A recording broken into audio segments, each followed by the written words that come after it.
I swear, it's hard to be sympathetic to the league's pleas for equal pay and facilities and travel accommodations, when it continues to show that marketing its players is just not a strong point. Sure, they are turning it up for Caitlin Clark, who has captivated the women's basketball landscape with a huge push from big corporate. But that's low-hanging fruit, and to suggest that she's the only new star worth covering and shoving down the fans' faces is also a recipe for disaster. WNBA sees a great opportunity to grow its game and revenue by riding Clark's storybook rise. That's cool. Women's hoops have been front and center for the first time ever over the past year. These women surely deserve the recognition and the monetary gains that accompany it. Just don't forget that there are other women who have just as big a fan base, such as Angel Reese, who also made her preseason debut with the Chicago Sky. Clark's Indiana Fever debut against the Dallas Wings was free on the WNBA app. Reese's 3 million social media fans couldn't find her game anywhere. And they weren't happy about it. Reese, who is a face of Reebok and has brand deals with all sorts of companies, including Mercedes, was rocking the Reebok Solution shoe in her debut. So many things going on that WNBA missed out on. It makes no sense, because unless you've been living under a rock, Angel Reese is a large reason why anybody knows who Caitlin Clark is. Reese's popularity introduced a lot of hoops fans who know LSU and have no clue about Iowa hoops to Clark through their much-publicized wars that media and corporate took and turned into millions and record ratings. Caitlin Clark didn't do this on her own. Let's not fool ourselves into thinking Caitlin Clark did this on her own. It would be insane to think that she can carry the WNBA on her back by herself. Maybe new fans think that's how the league works.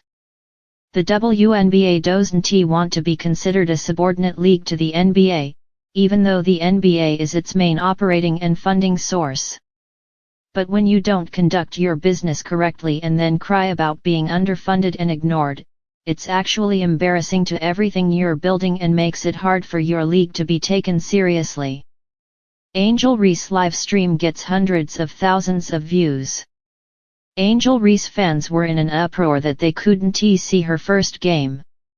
The WNBA should feel terrible that it not only lost revenue, but pissed off most of its new fan base who are only watching to see Bayou Barbie, aka Chi-Town Barbie, do her thing. She is a brand. Just like Clark. Even more embarrassing is that live streams of her debut were off the charts. Ex-user at HeyHeyItSally posted a pixelated, nearly 2-hour-long live stream of the entire May 3 Chicago Sky vs Minnesota Lynx contest, shot from their iPhone.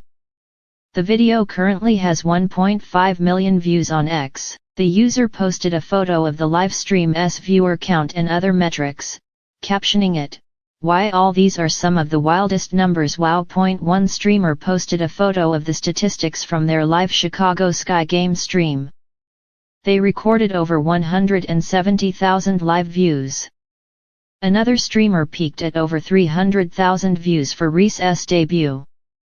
Reese finished her first WNBA game playing 24 minutes and scoring 13 points, pulling 9 rebounds, and 1 assist on just 7 shots. Not spectacular, but it was her viewership totals from iPhone streamers that really tells the story of her worth. WNBA not identifying and promoting its future stars correctly. There seems to be a typical fracture in perception going on between corporate, the WNBA, and the fans. Maybe it's the same reason why only white players in a league 80% black women, have signature shoe deals. Because if you ask a white person in Middle America what women's basketball player they like, it's going to be Caitlin Clark because that's what we're told through the largest media machine in existence.